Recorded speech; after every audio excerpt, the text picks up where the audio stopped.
Welcome, ladies and gentlemen. You've seen him before. You've heard him talk about random stuff on YouTube. You've seen his funny, ridiculous videos. Now you meet the funny, the humorous, the talented. Wait, funny and humorous are the same thing. I screwed up. Please welcome me, the SpiderKing, of course. And welcome, everybody, to... Ow, my eye. I meant to do that. Part 11 of the serious Pokemon discussion mini-series. Oh god. I did that on purpose. Whatever. It's too hot to be going through all this, but I've never experienced this before. It's a combination of both really, really excited and really, really flustered in heat. I am not kidding you. It's like 90 degrees where I'm at. Even my dang hair is all frizzing out and drying out. I gotta take a nice cold bath later on. Shower. I can't think straight. But what I can think straight is that the new things they showed us today at E3 for Nintendo Pokemon, oh my gosh, it was everything I could have expected to see. And even better is when we get to see that, oh, what's this that I have on my phone? A picture of the newest Pokemon, Yungoos. Fancy that. And he's known as the... Hold on, I have the name right here. I had the name right here. Good grief, where is it at? He is known as... Okay, now it's not going to show me what I want to know. He's known as the Loitering Pokemon.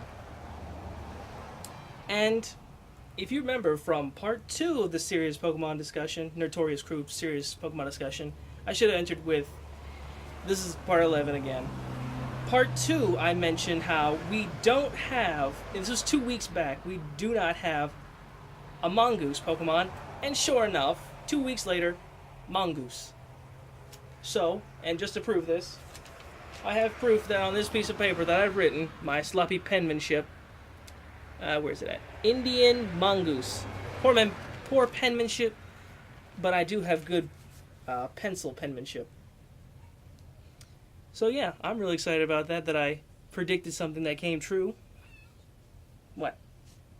What do you want to see? You want to join in the camera? Say hi. Say hi. She reminds me a little bit of Zangoose, being a Cat-Ferret Pokemon. But enough about that. Let me read you a little bit about Yungoose's Pokédex entry. Yungoos is a big eater that is never satisfied. The majority of its long body is given up to over to its stomach, and its digestion is swift, so it's always hungry. It has strong fangs, so it can crush and consume the hardest of objects. Dear God, I'd hate to want it. It's almost like a little tiny Totodile. How it's Crocodile, not Totodile's entry, where if it bites down, it won't let go. It's just like a land version of Crocodile.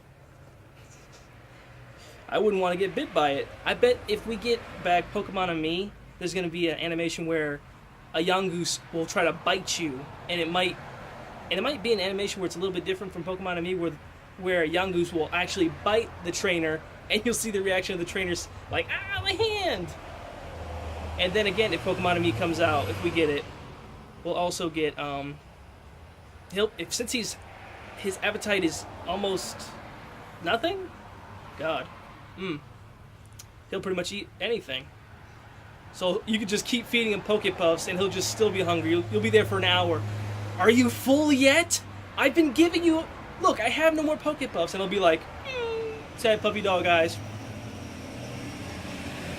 And you'll be like, look, I have no more Pokepuffs. I have to play with you in the games to even give you more Pokepuffs. Give me time. Still give me a puppy dog look. Oh, what do you want? My soul?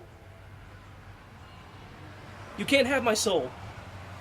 Continuing on. Each Yungoos chooses its own particular route for searching out prey. It stalks along these routes searching for food until it is exhausted, at which point it will drop and sleep wherever it may be. And it's thought that these Pokemon decide their routes based on safety, and there's no risk of falling asleep at any time. I guess that makes sense. Choose the best route to go, and if you find food on the way, you fall asleep, you won't be in trouble of dying wherever you fall asleep at. Say, for instance, you fell asleep eating by a river, and just so happens that river's on a little tiny cliff basin that falls, and you fall, and you're still asleep and you can't wake up. Kind of like Nekkoala's indefinite sleep, I think, or something ability. I have to look back at it, where it won't wake up for any negated ability. No ability will affect it except for sleep. Might be some playing to that. Okay, moving on. Yungoos is not a Pokemon that is native to the Alola region. It was brought to the region to help deal with an explosive population of a certain other Pokemon, and now Yungoos are commonly seen around Alola. Now, 2 weeks ago, as I said, a population... Where is it? I know it's here. I put right down here, feral European rabbits, or Bunnelby. Bunnelby, people. Come on. A certain explosion of Pokemon? What Pokemon do you know, or animal I should say, that boosts in population fast than rodents, or should I say lagomorphs? Seriously. It was obviously right there. And another thing, Yungoos is not from the Alola, which begs the question, and I said Indian mongoose, they could be psyching us up for either India or Australia for the next region. You're welcome in case this may be a spoiler in the future. Hey future me, was I right about this too? And I'll make a video saying, yes, we were. Just all gleaming, smiling like, I was right. In your face, past me. I'll be like, what did I do? You can't be doing this. You're breaking the fourth wall. All right. There's more about Yungoos, and I shall read you more of it. Again, it's hot, and I can't think. Some Yungoos have an ability that no other Pokemon discovered has previously had. This ability is known as Stakeout. With the Stakeout ability, this Pokemon's moves can deal twice the normal damage to any Pokemon that switch in or enter the field mid-battle. Oh god. So, pretty much, if I return one Pokemon after Yungoos dealt some damage to my Pokemon that I already had out there, the damage that it attacks again will be double that. What the freak? That's messed up. Messed up but awesome. And its expression's just too adorable. I might, and I'll use this video as a reference. Hey, me in a few more months, name the Yungoos Muncher or Chomper. It'll go well. Okay, since this Pokemon is so common in the Alola region, it's easy to catch one. But this Pokemon has a terrible temper when it's hungry, and it demands a whopping amount of food. Like I just said, that whole little bit I just did with the whole Pokemon and me thing. God, if that be a mechanic to feed a hungry Yungoos, I'm out. I'm done. I can't do that. I would not want to be sitting there for an hour feeding a Yungoos. I couldn't do it.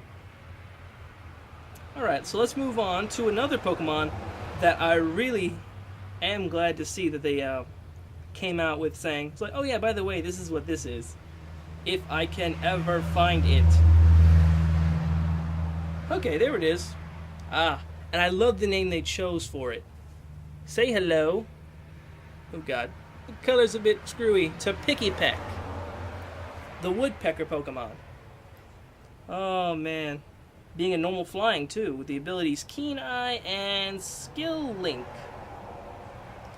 This picture is even better. You get to see all its adorable proportions. Those big, beady anime eyes. Don't you just want to take them home and Please adopt a Pikipek today.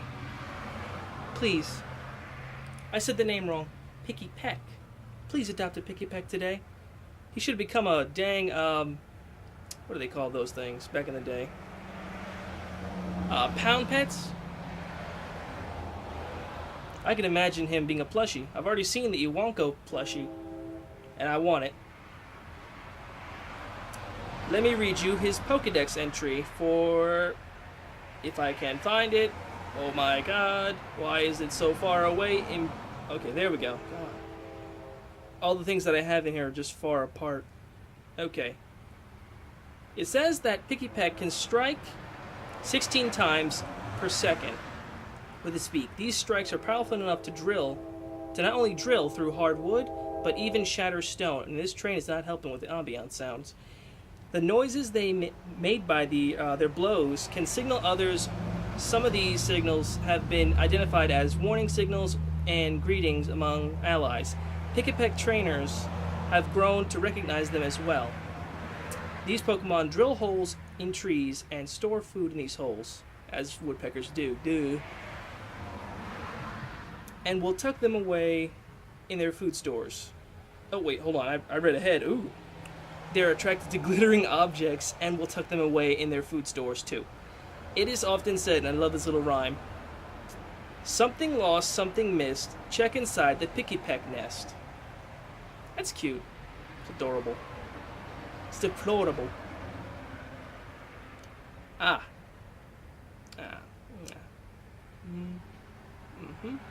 Okay.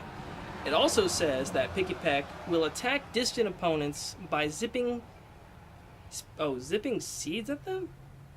These shots have enough strength to embed the seed in a tree trunk. So not only is it a woodpecker, but it's also a pretty sharp shooter. What Pokemon does that remind me of that can also spit out seeds like that? I can't think of the one right now. It'll probably come to me, and I'll probably reference it back in Part 12. Yes, there will be a Part 12, because there's so much stuff that... Well, it won't be... I'll get all this out while I have it right now, and Part 12 will be something different. God, I can imagine that.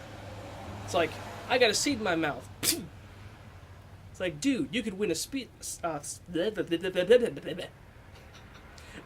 spitting contest. Oh my gosh, this heat is screwing my brain. Do not take that out of context.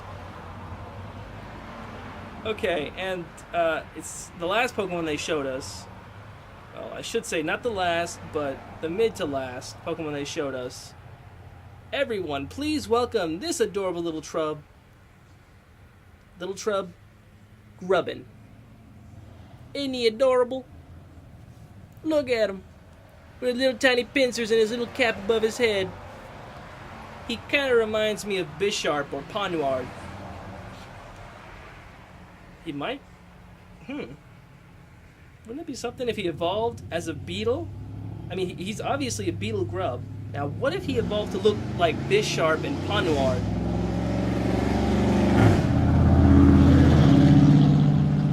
You're killing the ozone, you jerk! And fix your muffler! People driving by. Let's see what it says about Grubbin's Pokedex, shall we? Again, if I can ever find it. Why are they so far apart?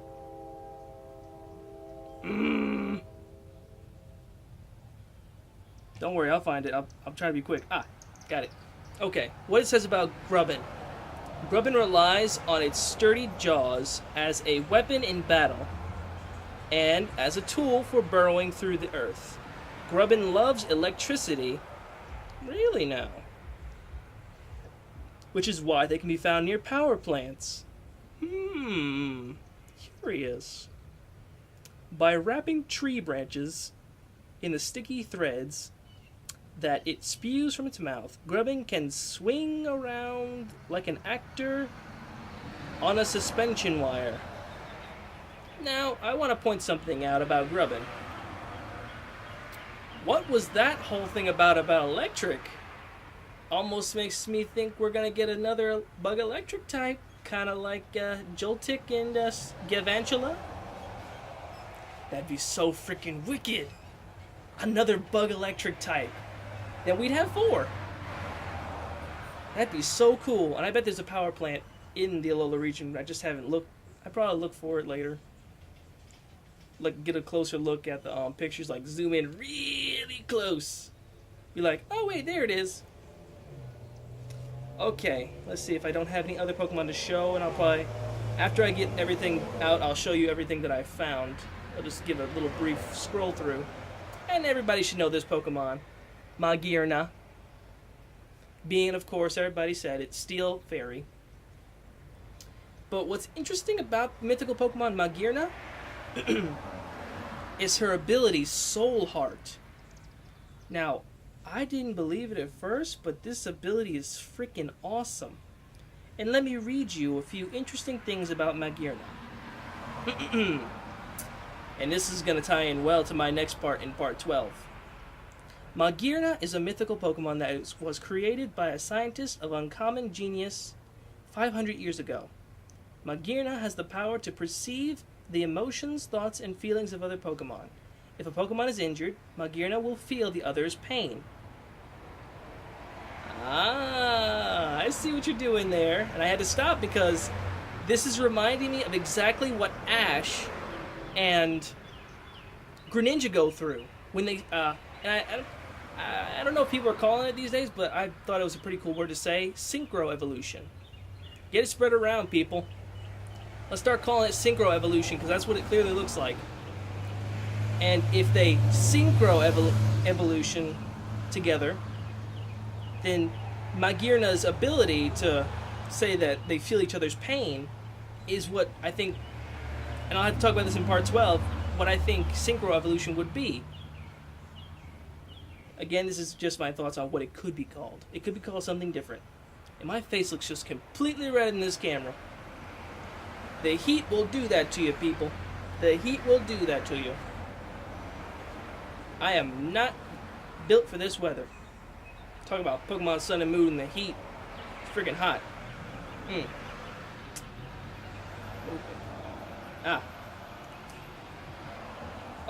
Magana will feel the other's pain and suffering and will try as hard as it can to save that Pokemon. So it's like a self-sacrificial Pokemon. It's like it'll do its darndest to try and save that Pokemon if it can. Magirna's body is a spherical construction and a chest called the Soul Heart. Then again, if not called Synchro Evolution, it could be called Soul Heart, which is what the diamonds could be called. Soul Heart. Created by a scientist who gathered the life energy from Pokemon. Now, I was looking into other theory videos, and this all ties in again in Part 12, but I'm just going to mention Project Azoth and AZ from Pokemon X and Y. I'll get into that later in detail in Part 12, like I said. Moving on. Magana has the ability to transform into the appearance of a Pokeball, as Tyranitar Tube said. Of course. It does so when it sleeps, and apparently also when it's sad. How about that? And now we're getting to the ability. Magirna's abilities is the Soul Heart ability, a new ability that no previous Pokemon has had. Soul Heart has the effect of raising Magirna's special attack by 1 each time another Pokemon in the area faints. This is a new ability, one that can be put to good use in battle, and I've seen it in good use, and it's good. It's called Fleur Canon. Really French right there. Fleur Canon. And this is cool too, that I just read. If you use a new QR scanning function for Pokemon Sun and Moon, you can scan it into the corresponding QR code, and you'll be able to obtain the mythical Pokemon Magirna. Magirna will be able to use a special ally to be put to work on your behalf in the world of Pokemon Sun and Moon. Now that is awesome. Hold on, I'll be right back, folks. And I'm back. Just had to take care of a few things inside. But yeah, my phone's upside down. Okay. Where's? Here it is. This picture I screenshotted, but oh god. And there we go. It's called Fleur Cannon. Pretty awesome move, actually. My first thoughts when I saw it before I read the whole excerpt of what it was, I thought, oh no, Pokemon fainted. And then it reminded me of Yu-Gi-Oh! Magana's ability activated, Soul Heart. This ability allows me to use this. Now I use Fleur Cannon. Did you just go Yu-Gi-Oh! On us, Pokemon? What's going on here? Oh my. Oh my. Okay, I think that's all about the Pokemon. Again, I'm super jazzed that I got that prediction right about the mongoose being real.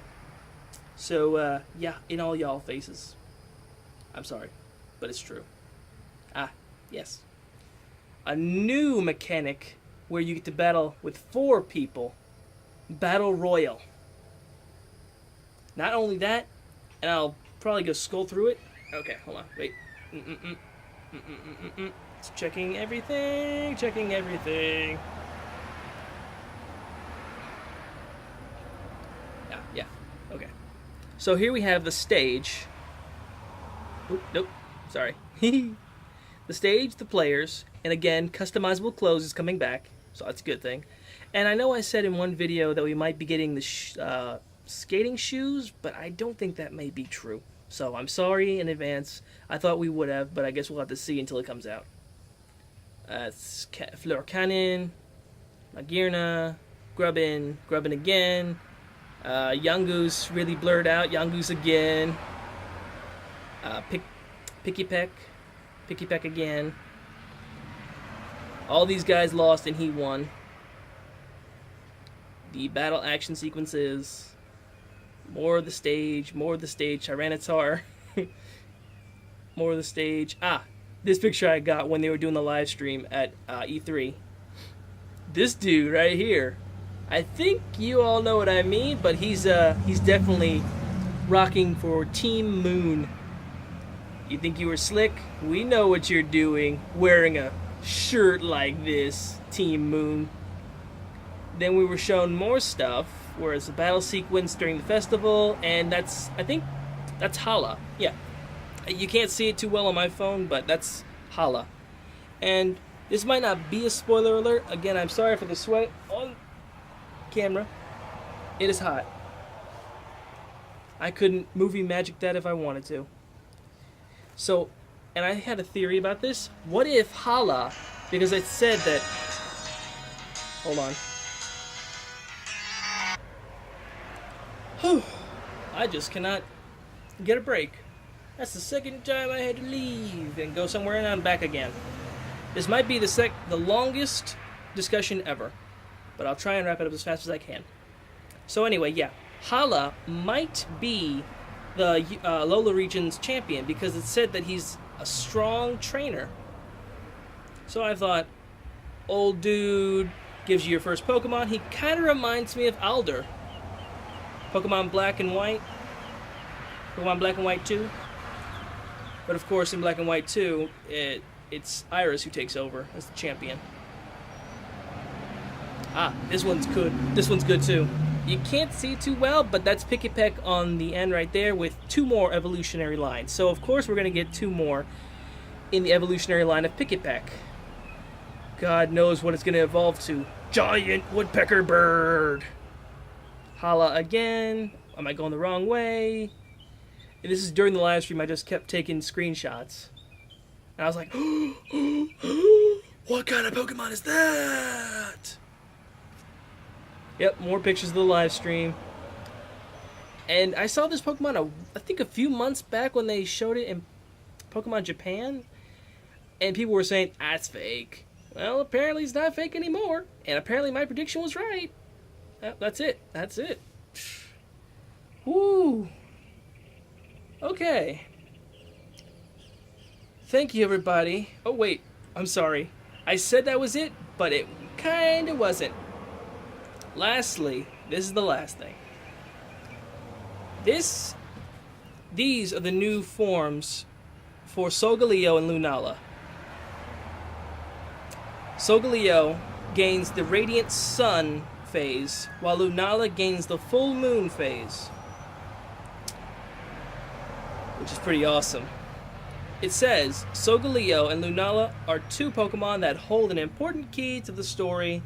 The forms of these two Pokemon take when they release their mighty power are now revealed as the Radiant Sun phase and the Full Moon phase. Both appear to be shining with stronger light than in their previous released images. Oh god. What will these two do when they release their full power? Now I'm concerned. It's kind of like when Goku becomes Super Saiyan God, and you're like, oh god, what's gonna happen now? Literally. You can only wonder. It's like, ha, your first form didn't faze me. Radiant Sun form. Oh god! What's going on? What is this power? That kind of scenario. So I'm glad I got this discussion. I'm super hyped for Pokemon Sun and Moon to come out November 18th of this year. I'm your host, the SpiderKing. My dad is honking the horn. This is part 11 of the serious discussion video. I will see you in part 12. Stay beautiful, everybody. SpiderKing out.